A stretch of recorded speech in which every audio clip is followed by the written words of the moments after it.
నిందలు అపనిందలు దాడులు ఎదురుదాడుల మధ్య ఎదిగి యువగలమై నవగలమై జనబలంతో సాగుతున్న మన నేత యువనేత నారా లోకేష్ గారికి, వేదికపై ఉన్నటువంటి అతిరథ మహారథులకు, సభా ప్రాంగణంలో ఉన్నటువంటి అతిథులకు, గ్రామాల నుంచి, గడపల నుంచి, తండాల నుంచి, తాలూకాల నుంచి, హైవేల నుంచి, బైపాసుల నుంచి, వివిధ రాష్ట్రాల నుంచి, వివిధ దేశాల నుంచి పసుపు జెండాలతో పయనమై వచ్చినటువంటి తెలుగుదేశం పార్టీ కుటుంబ సభ్యులకు, పత్రికా విలేకరులకు, మీడియా ప్రతినిధులకు, సోషల్ మీడియా సోదరులకు నమస్కారాలు.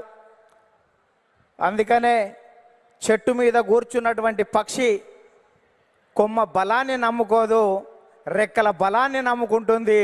తెలుగుదేశం పార్టీ కార్యకర్తల బలగాన్ని నమ్ముకుంటుంది. కాబట్టి కార్యకర్తలే ఈ పార్టీకి ఇంధనం. అందుకే మీకు నా తొలి వందనం అని ఈ సందర్భంగా గుర్తు చేస్తున్నాను. అద్భుతమైనటువంటి వాతావరణం ఇది.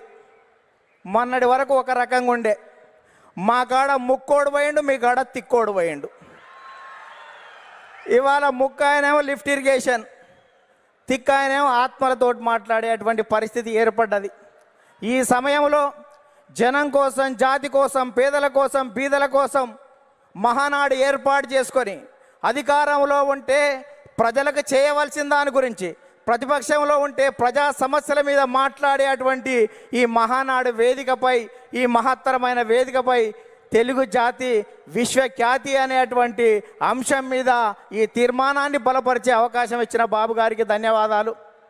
సోదరులారా, స్వర్గీయ నందమూరి తారక రామారావు గారి మనందరి ఆరాధ్య దైవం, తెలుగువాడి ఆత్మగౌరవానికి ప్రతీక, నమ్మిన సిద్ధాంతాల కోసం మడమ తిప్పని యోధుడు, ఎందరికో రాజకీయ జన్మనిచ్చిన కారణ జన్మడు, సినీ వినీలాకాశంలో రారాజుగా వెలుగుతున్నటువంటి సమయంలో రాష్ట్రంలో, కేంద్రంలో ఉన్నటువంటి పరిస్థితి చూసి ఢిల్లీ పురవీధుల్లో దిగజారుతున్న తెలుగువాడి ఆత్మగౌరవాన్ని పరిరక్షించాలని, తెలుగువాడి ఆత్మగౌరవం అంగట్లో అమ్మే సరుకు కాదని నిరూపించాలని, గాఢాంధకారంలో ఉన్న తెలుగు జాతికి వెలుగులు ప్రసాదించాలని, రాష్ట్రంలో ఉన్నటువంటి ఆర్థిక అసమానతలు, సాంఘిక దురాచారాలు, ఇవాళ నిరుద్యోగం, నిరక్షరాస్యత